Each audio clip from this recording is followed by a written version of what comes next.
Гледате Дневникот на Сител. Во студиото со вас Славица Арсова. Добро вечер и добре дојдовте. На почеток на Дневникот гледаме кои настани го одбележаа денот. Цената на бензините не променета, дизелот поскапува за 3,5 денари, пресече регулаторот. Од полноќ на сила кризната состојба и намаленото ДДВ од 18 на 10%. Одлучивме да имаме поробусна, поголема интервенција и на овој начин се намалуваат цените од прилика за 6,5 до 7 денари по литар. Фондот за здравство откри шеми за лажни боледувања во МВР. Менувале матични лекари и диагнози само за да седат дома. Муцунски во Брисел на средби со Кос. Софија негодува за известувачот Вајц. Премиерот не сака да се впушта во бугарското предизборие. Реконструкција на владата во мај или јуни. Мицковски не бара нови партнери. Почнува судењето за железничката несреќа во Грција, протести во Тирана, исклучително тесен резултат на изборите во Словенија. Останували шестиот пратеник на Знам, зошто неговите ставови за две клучни теми се разликуваат од оние на мнозинството во кое што припаѓа, а тоа се минималната плата, но и уставните измени. По тема на денот одговори ќе барам од пратеникот на Знам Миле Цеков. Останете со нас, почнува Дневник.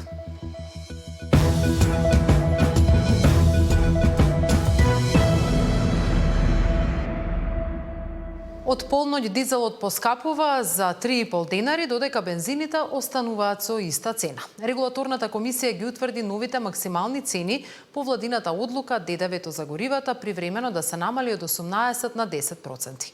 Владата најавува следење на состојбата и можни дополнителни мерки за стабилизација на пазарот, а опозицијата обвинува дека реакцијата е веќе задоцната и недоволна. Мартин Арсов со детали.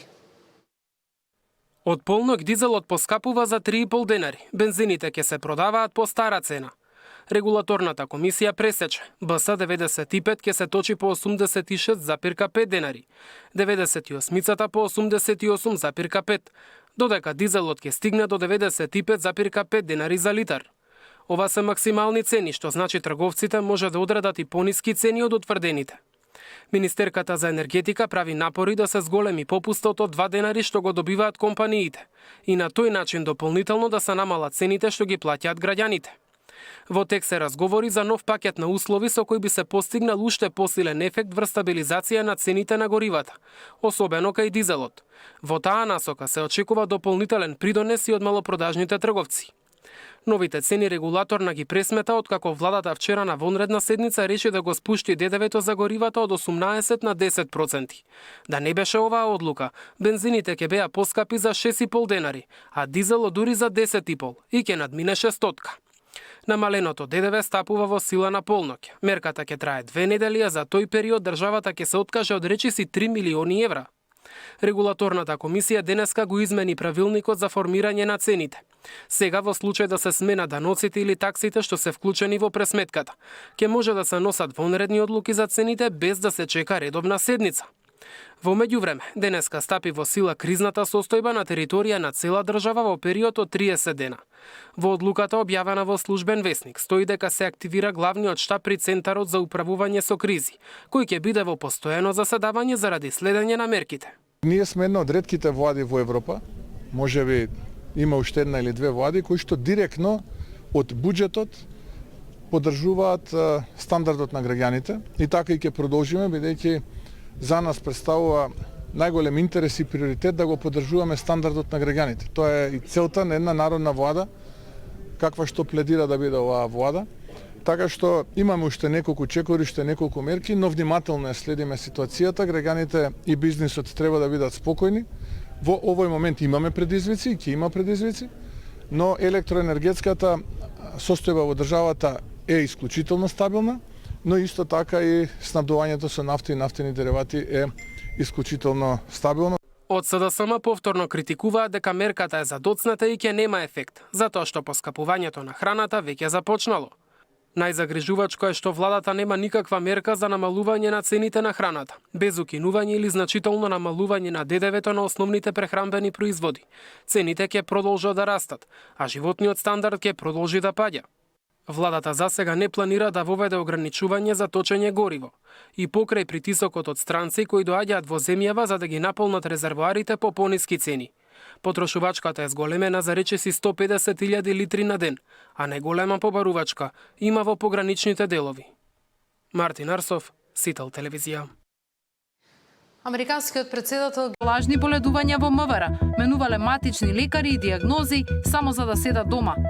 Муцунски во Брисел на средби со КОС. Софија не годува за известувач од ВАјЦ. Премиерот не сака да се впушта во бугарското предизборие.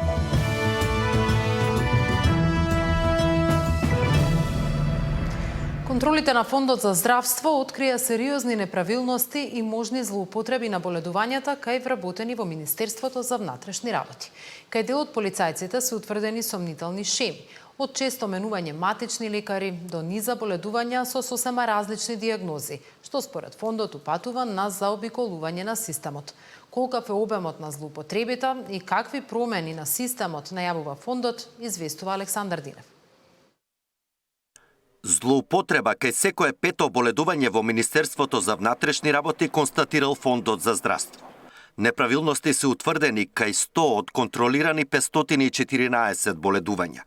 Матични лекари и специјалисти издавале ваков документ без направен рентген или други диагностички процедури. Со вакви нецелосни испитувања за поставување на диагноза, вкупно 29 лица вработени во МВР многу често отсуствувале од работа.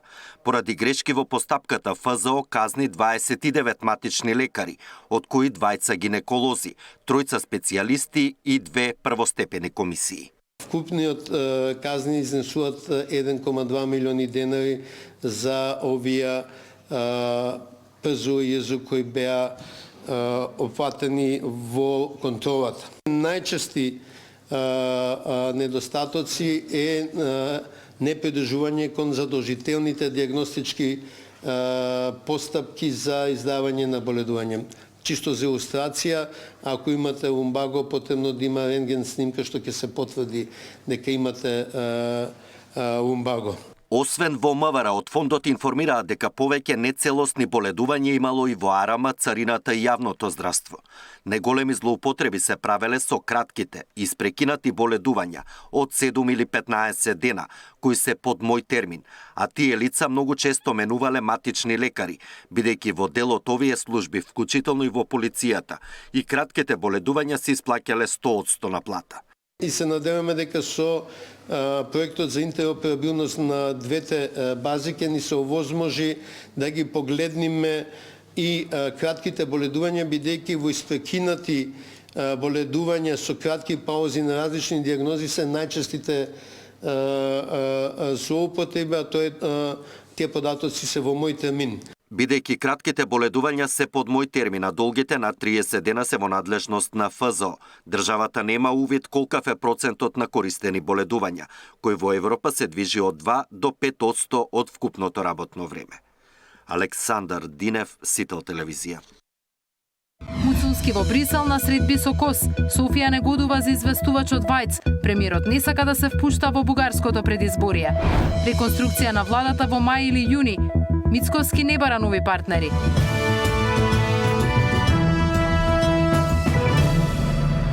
Муцунскиот Брисел порача дека на Македонија и треба предвидливо и достоинствено решение со Бугарија, но без откривање на детали додека нема конкретен предлог.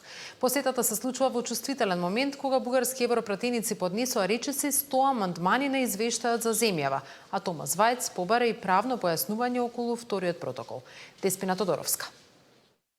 Предвидливо и достоинствено решение на спорот со Бугарија кој ќе обезбеди гаранции за Македонија. Ова било во фокусот на средбата Муцунски КОС во Брисел, но министерот за надворешни сепак вели дека детали во јавноста нема да се откриваат додека не добијат конкретен предлог за да не се наруши процесот. Според Муцунски, очигледно е задоволството во Брисел од динамиката со која земјава ги спроведува своите задачи од реформската агенда.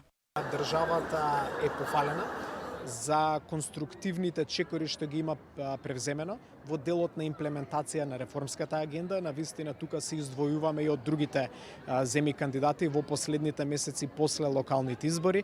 Сме земја со целосно усогласена заедничка надворешна и безбедносна политика, па дури и во стратешката определба одиме и надвор од рамките во позитивен контекст во делот на заедничката надворешна и безбедносна политика. Имаме предизвик со Бугарија, за кој што треба да работиме да најдеме решение, но на достоинствен начин во рамките на чекорите што ги презема владата. Јасен и предвидлив процес заснован на заслуги Муцунски утро во побара и на средбата со представниците на земјите членки во работната група за проширување при Советот на Европската Унија.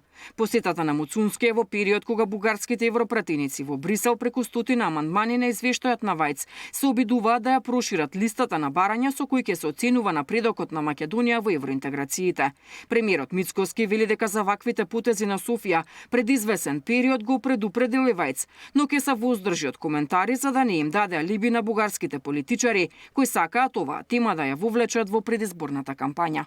Имавме ние состанок овдека, разговаравме и сето ова што се случува сега, јас го антиципирав на тој состанок и му предочив на господинот Вајц дека ќе се случува. Но што е целта сега на сето ова и затоа замолувам за внимателност од страна на медиумите. Целта е да бидеме вовлечени во предизборната кампања во Бугарија на оваа тема.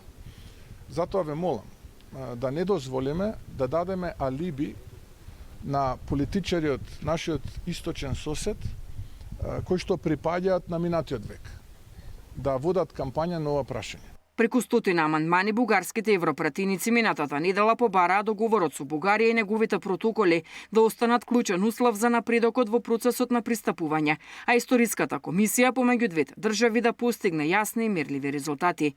По ваквите барања, амандман на својот извештај поднесе известувачот Вајц, со кој побара правната служба на Европскиот совет да разјасни дали вториот протокол од договорот за добрососедство со Бугарија е дел од преговарачката рамка за Македонија. Ова навестува и жестока дебата на пленарната седница на Европскиот парламент кон крајот на мај, на која ќе треба да се усвои извештајот за напредокот на Македонија. Деспина Тодоровска, Сител телевизија.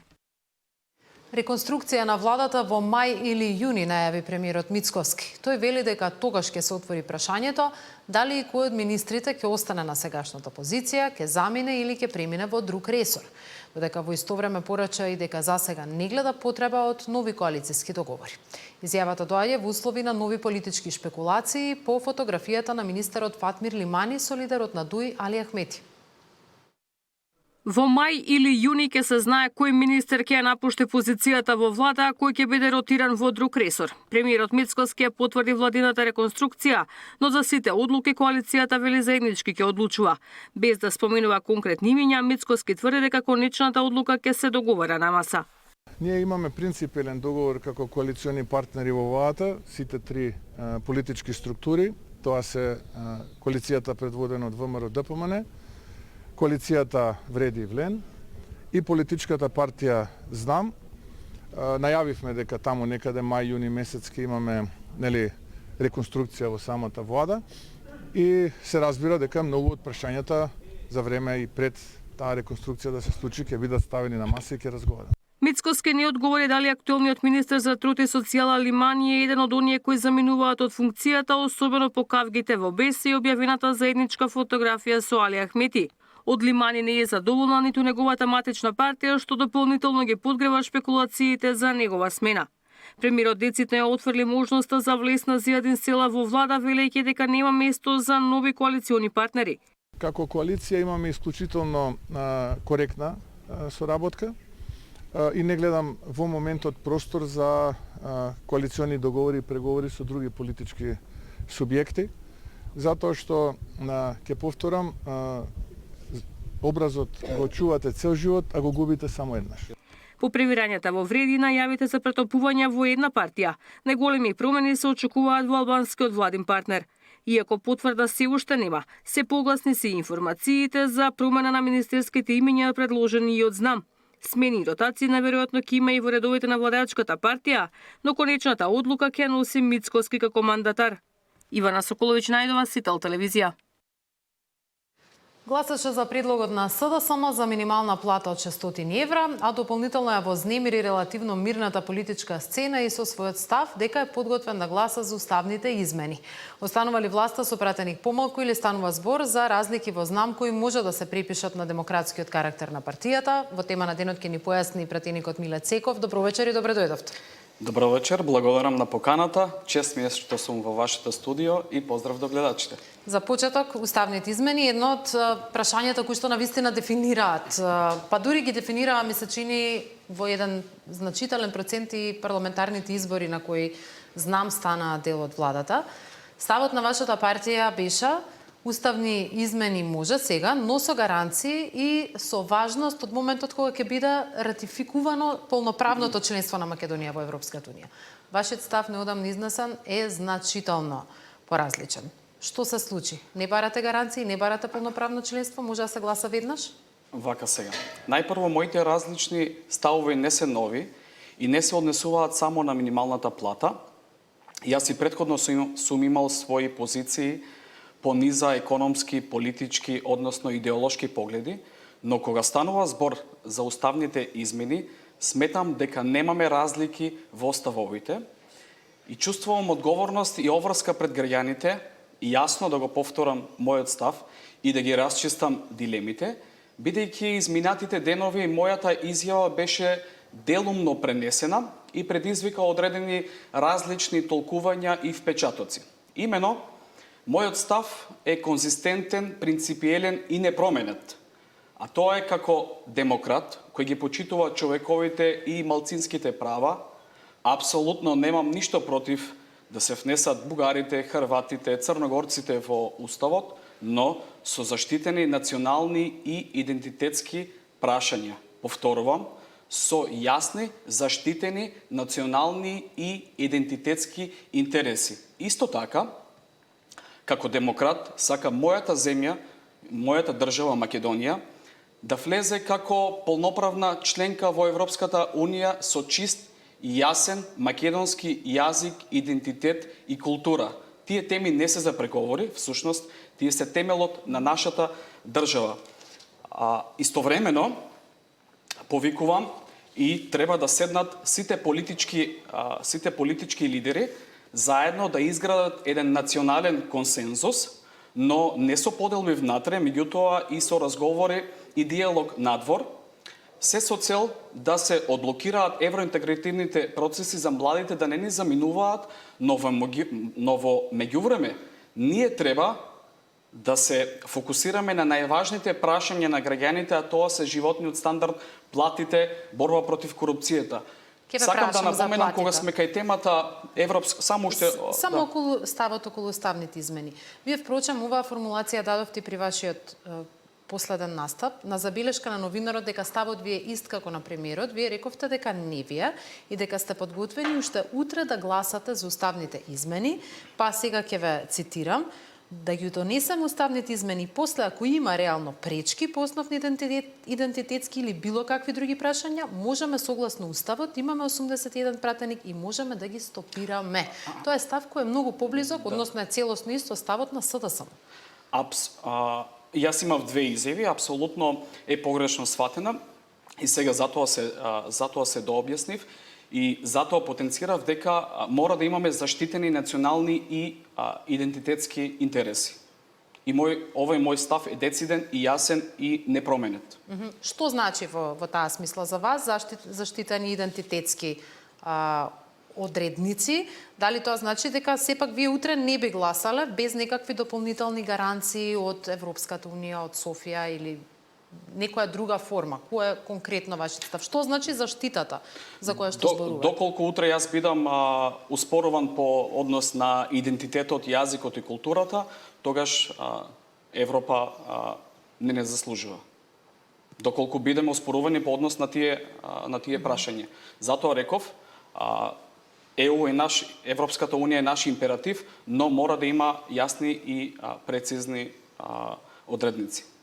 Добро, бидејќи има разлика помеѓу едниот ваш став и овој кој вечерва го слушаме, се должи тоа на ваше лично дообјаснување или сепак на реакција од вашата партиска Лично, централа не, која што бараше од вас да го коригирате ставот? Не, апсолутно демантирам, никој од мене не е побарал да се произнесам, тоа е мој личен став. Добро, имавте ли реакции од партијата, од незиното... Во однос на уставните измени? Да, не, апсолутно не. Затоа што знаете, ова е прашање на кое знам беше можеби една од најострите партии во предизборието пред парламентарните избори. Многу од пораките на вашиот партиски лидер беа токму на оваа тема. Се профилиравте како партија која што токму на ова прашање ќе ги штити националните интереси, затоа ја очекував дека веројатно ќе следува некаква реакција кон вас за вака значајно прашање да имате различно. Апсолутно тврдам дека немаше воопшто никаква реакција. Ние можеби да имаме различни мислења и различни ставови по однос на многу други прашања, но во делот на уставните измени не. Добро. Едно од прашањата за кои беше првото јавно разидување, можеби претходно имало и други теми за кои не сте имали исти ставови, но вие гласавте за законот за минимална плата од 600 евра, кој во собранието беше поднесен од Социјалдемократскиот сојуз.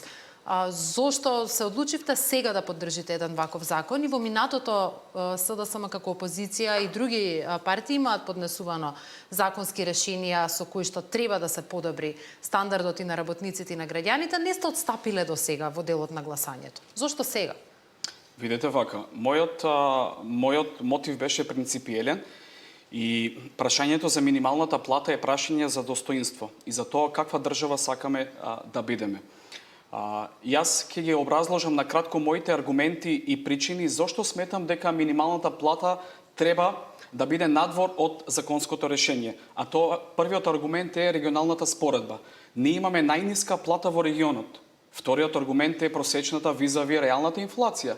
Ние на годишно ниво ја завршивме инфлацијата до 4,1%. Меѓутоа, за граѓаните што примаат минимална плата, реалната инфлација е многу повисока. Затоа што нивната потрошувачка е концентрирана во основните животни намирници, а тоа се леб, месо, јајца, зејтин, енергија и слично. И токму во тие категории инфлацијата е сега висока и ќе биде уште повисока. Оние што цела плата, оние семејства што цела плата ја трошат на храна и енергија и мал пораст на цените значи сериозен удар врз нив и најмногу ќе го почувствуваат. И третиот аргумент ми беше формализација на економијата. Сведоци сме дека вработените во приватниот сектор се осигурени и пријавени на минимална плата, а остатокот го зимаат во плико. И тука најголем губитник е државата. Впрочем, губитник е и пензискиот и здравствениот фонд. Меѓутоа, губитник е и самиот работник, затоа што неговата иднина се темели на минималната, а не на реално исплатената плата. И затоа јас во комисиската расправа предложив рационален пристап, односно субвенционирање на разликата во придонесите од зголемувањето. Видете вака, Македонија според устав е социјална држава и владата не смее да се изземе од диалогот и да остави посилниот да се договори со послабиот. Добро, вие доаѓате практично од една регионална стопанска комора пред да бидете пратеник и го знаете аргументот кој владата го става на маса, тоа е дека голем дел од малите бизниси не може да издржат ваков значителен раст на минималната плата одеднаш. Затоа и ве прашам, бидејќи го знаете бизнис секторот, од таму и сте дошле во политиката, дали сте направиле пресметка, дали можеби ваквиот раст на минималната плата ќе донесе повеќе штета или повеќе корист за работниците доколку дојде до затворање на работни места? Јас сакам овде да ги образложам моите аргументи. Најпрво, ако сме трета економија во Европа, тогаш зошто да не бидеме прва држава на Балканот според висината на минималната плата? Ма немојте така, никој не рекол дека сме трета економија во Европа. Според растот на БДП, така е. Добро, значи според растот на БДП, така? Така е, затоа што најслабиот најбрзо расте. Така е, но видете вака. Да не го злоупотребуваме. Но видете вака. Ајде да ги споредиме економската теорија и пракса. Во согласно економската теорија, да, растот на платите треба да го следи растот и на продуктивноста, но во пракса постои јас помеѓу создадената вредност и реално исплатената распределбата на платата. Има еден друг аргумент. Согласно Меѓународната организација на трудот, македонскиот работник е највисоко продуктивен работник со околу 34-35 долари по работен час, што е многу повеќе од сите земји на Балканот. И второ, согласно трошоците за живот, согласно животниот стандард кој е многу помал во споредба со Европската унија, а дополнително сега ќе се одрази со глобалните енергетски шокови што ги доживуваме од војната на Блискиот Исток, и токму затоа сметам дека државата треба да помогне сега во тие најтешки моменти. И третиот аргумент кој што го слушнав од Стопанска комора, тоа е јасно нивен став, дека доколку државата ги покрие придонесите и ги субвенционира придонесите, тие се согласни платата се зголеми за 600 евра за одреден временски период. Да, во делот на субвенциите сте прилично конзистентен и во ваши претходни интервјуа имате зборувано и минатата година, но ева 2025 април велите проблемот со минималната плата мора да биде врзан и со продуктивноста. Ние мораме да работиме на зголемување на домашното производство и извозот за природно да почнат да растат платите. Сега велите дека дури премногу се продуктивни работниците. Треба ли да се даде шанса да се постигне тој раст кој што ќе возможи и повисоки плати, наместо вакви адхок решенија? Сметам дека аргументот за продуктивноста на работникот не е од мене произлезена, туку од Меѓународната организација за трудот. И затоа токму во овој дел потенцирав дека државата треба да биде еден од трипартитниот социјален диалог и да помогне во платите, а не да остави посилно да се договори со послабиот. Тоа е мојот аргумент. Сметате ли дека е добра последнава мерка која се однесува на горивата токму во таа насока, да се спречи дополнителен раст на цените? Секоја мерка е добре дојдена. Сметам дека е добро, да, секоја мерка е добре дојдена, меѓутоа сметам дека можеби требаше малку и порано регулаторна комисија да го смени правилникот во однос на цените. Исто така, сметам дека сега фокусот на владата и на државата треба да биде исклучиво во заштита на животниот стандард и во заштита на најранливите категории во општеството. Така. Во последниот блок би сакала малку околу иднината на вашето политичко действување. Со оглед на тоа што Македонија нема некоја блескава историја на пратеници кои не се согласуваат со ставовите на партијата која што ја представуваат, и покажала историјата дека тие најчесто или стануваат независни пратеници или преминуваат во друга пратеничка група. Како вие ја гледате иднината на вашето политичко делување? Во знам или со друг дрес? Видете вака, јас сум во моментот дел од парламентарното мнозинство, но пред се сум пратеник на граѓаните и принципиелно ги застапувам моите ставови и ќе поддржам се што е добро, но ќе се спротивставам и се што мислам дека е во интерес на се што мислам дека е спротивно од интересите на граѓаните. И видете вака, јас имам и мои аргументи и многу пати сум ги потенцирал овие аргументи, но и претходно сум имал своји ставови, своји видување во однос на економските, политичките и идеолошките погледи на партијата, и можам слободно да кажам дека сум пратеник кој што предложи повеќе законски решенија во рамки на парламентот, каде што бев исто така поддржан и од раководството и од пратеничката група, но за жал не дојде на дневен ред, а тоа е законот за зголемување на прагот за задолжителна регистрација на ДДВ од 2 на 4 милиони денари, каде што крајен бенефит ќе има микро малите компании, но и земјоделците. Исто така предложив амандмани во буџетот за 2025 година, каде што барав изградба на експресниот пат Гевгелија, Валандово, Струмица, Новосело, и тука не најдов на поддршка. И сега еве во иднина ќе предложам одредени законски решенија од аспект на закон за потекло на имот и целосен ветинг на судиите и на јавните обвинители. Не очекувате поддршка од мнозинството? Сте разговарале во вашата партија или со ВМРО ДПМН за поддршка на вакви решенија? Јас во рамки на парламентот разговарам со сите пратеници од сите политички партии, и од власт и од опозиција. Има ли подадена рака кон вас од Социјалдемократскиот сојуз по поддршката за овој за нив особено значаен закон за минимална плата? Како мислите на подадена рака? За соработка со вас, како пратеник кој не се согласува со ставовите на неговата партија. Ние во рамки на парламентот разговараме за сите прашања, но исклучиво во рамки на парламентот. Нема соработка помеѓу вас и други политички партии, освен Не, апсолутно. Сдруженијето за наша Македонија. Во ред, Миле Цеков, во тема на денот ви благодарам за вечерашното Ви благодараме гостување. на вам. Да, продолжуваме понатаму со вестите, почна новата фаза од реформата на изборното законодавство. Со денешниот состанок до учесниците во работната група беа доставени препораките на ОПСЕ и ОДИХР. Препораките на ОПСЕ од ОДИХР ќе бидат основата за измени во изборното законодавство, пресека од Министерството за правда. Министерот Филков, кој раководи со меѓупартиската работна група, денеска им го подели материјалот на представниците на парламентарните партии. Тие пак во наредните 2 недели ќе треба да направат анализа на материјалот и да ги дадат своите забелешки предлози. Започна детална анализа на препораките на ОПСЕ, кои ќе представуваат клучен темел за идните измени на изборниот законник. Реформите во изборното законодавство бараат политички диалог и широк консензус. Само преку заеднички пристап можеме да изградиме стабилен, кредибилен и фер изборен систем. Нашата цел е современо законодавство, усогласено со меѓународните стандарди и поголема доверба на граѓаните во изборниот процес, информираат од правда за тоа што се случувало на средбата. ВМРО ДПМН ги прифаќа најголем дел од препораките на ОПСЕ, но разгледува и можност за воведување една изборна единица со одреден изборен праг, за кој допрва ќе треба да се преговара. Албанскиот блок инсистира на повеќе изборни единици, со варијации од 3 до 8. Од СДСМ претходно беа наклонети кон една изборна единица, но засега не откриваат со што ќе настапат на следниот состанок. Левица пак нагласува дека е важно да се изменат правилата за државното рекламирање на сите парламентарни партии.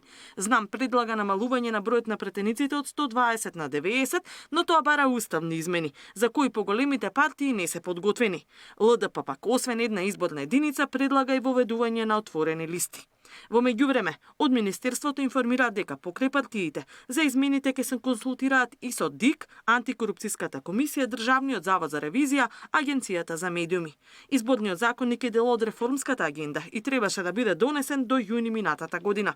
По неуспешните предизборни измени, Брисел одобри дополнителен рок до јуни оваа година. Катерина Нешкова, Сител телевизија. СДСМ бара надзорна расправа за законот за македонскиот јазик со тврдење дека речиси 1,5 година по неговото донесување примената е заглавена, а институциите не функционираат. Од опозицијата обвинуваат за кратење на буџетот, недостиг на лектори и нефункционален инспекторат. Од ВМРО ДПМН вратија дека станува збор за политички конструкции. Во меѓувреме инспекторатот што треба да ја контролира примената на законот и натаму работи само со една директорка без инспектори на терен. СДСМ бара надзорна расправа за законот за македонскиот јазик.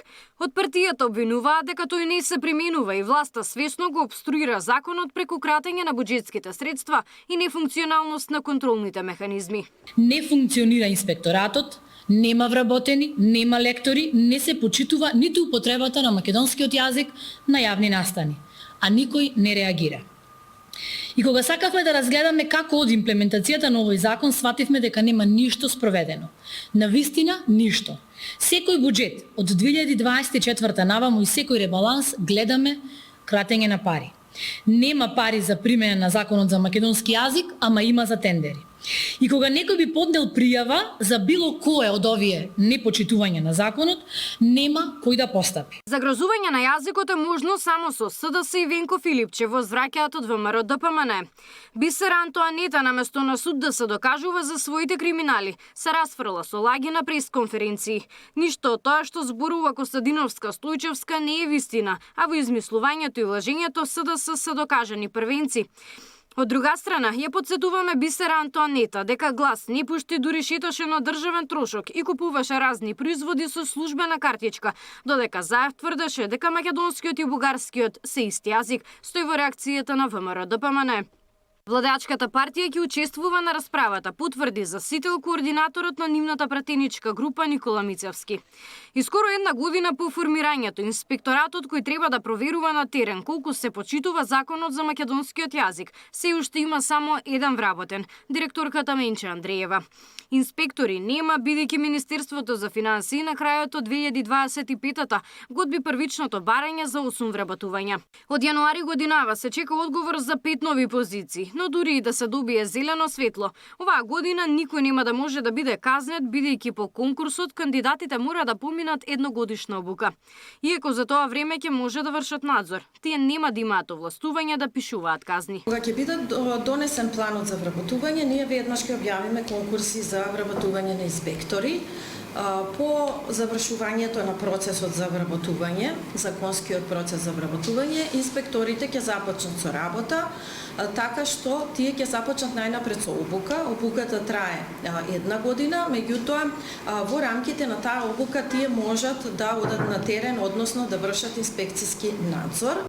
Вистинската примена на законот ќе почека додека новите кадри не се стекнат со инспекторски титули. Дори тогаш ќе може да се изрекуваат глобите кои се движат од 1500 до 3000 евра за прекршителите. Инаку овој закон беше изгласан на 26 јануари 2024 година по иницијатива на тогашниот Совет за македонски јазик и Министерството за култура. Со него, меѓу другото, се предвидуваше задолжително вработување лектори во институциите. Габриела Лескова, Сител телевизија. Собраниската комисија за култура и туризам ја крои листата на личности и настани што државата ќе ги чествува во 2026. Рекордни 94 годишнини ќе бидат одбележани годинава. Собранието ја усвои програмата за одбележување јубилејни годишнини на значајни настани и истакнати личности.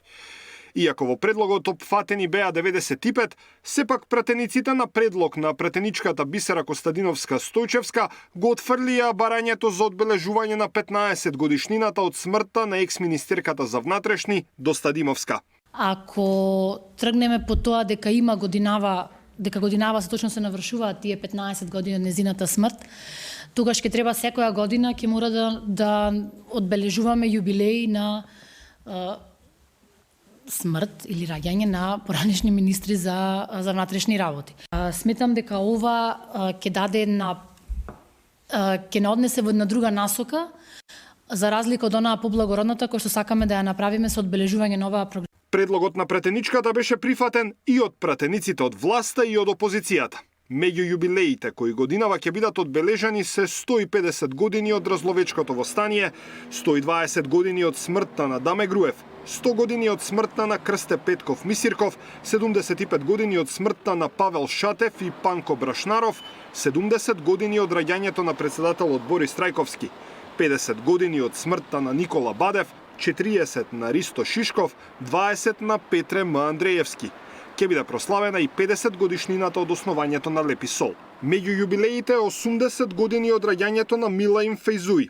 Прашање кое не доби внимание на Собраниската комисија. Фејзуи е еден од иницијаторите за референдум на албанците во 1992, а во 2001 заговараше федерализација на Македонија при основањето на партијата Република Илирида. Даниел Василев, Сител телевизија.